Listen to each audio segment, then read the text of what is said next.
এই মুহূর্তে যে খবরের দিকে নজর রাখবো, বলাগড় চাঁদরা কলোনির একটা বৃহৎ অংশ গঙ্গায় ভাঙনের কবলে। আজ হুগলির সাংসদ রচনা বন্দ্যোপাধ্যায় সেখানে গিয়েছিলেন। বলাগড়ের বন্যা কবলিত এলাকা পরিদর্শন করতে গিয়েই তাকে ঘিরে ধরে বিক্ষোভ দেখালেন স্থানীয় মানুষজন। রচনা বন্দ্যোপাধ্যায়কে ঘিরে ক্ষোভ প্রকাশ করেন স্থানীয়রা। রচনা বন্দ্যোপাধ্যায় তাদের আশ্বাস দেন যে বিষয়টি পার্লামেন্টে তুলেছিলেন এবং তিনি চেষ্টা করবেন যত তাড়াতাড়ি এই সমস্যার সমাধান করা যায়।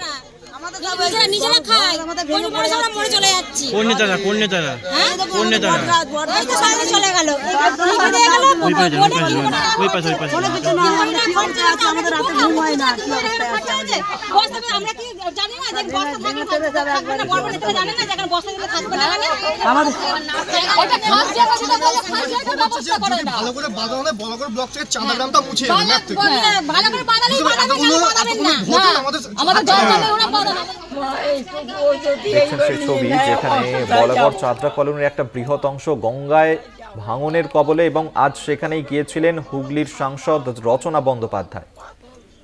দেবেশ চক্রবর্তী আমাদের সঙ্গে টেলিফোনে রয়েছেন, প্রতিনিধি বিস্তারিত জানবো। দেবেশ, আজকে হুগলির সাংসদ রচনা বন্দ্যোপাধ্যায় তিনি গিয়েছিলেন বলাগড়ের বন্যা কবলিত এলাকা পরিদর্শনে গিয়ে, কিন্তু সেখানে গিয়েই ক্ষোভের মুখে পড়তে হলো তাকে। কি বললেন স্থানীয় মানুষজনরা, কি দাবি তাদের?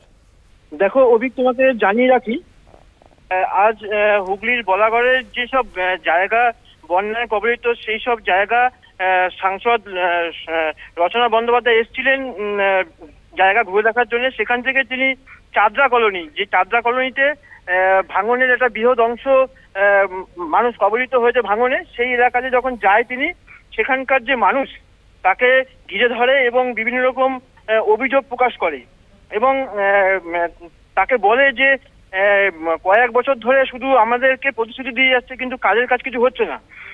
এবং মানুষের বিভিন্ন রকম ক্ষোভ উক্ষোভ এবং মানুষের যে চাহিদা সেসব সমস্ত কিছু তার কাছে বলে এবং যিনি সাংসদ রচনা বন্দ্যোপাধ্যায় সেসব কথা শোনেন এবং তিনি বলেন যে বিষয়টি পার্লামেন্টের কাছে তুলে ধরেছিলেন তিনি এবং চেষ্টা করছে যত তাড়াতাড়ি সম্ভব তার সমাধান করার।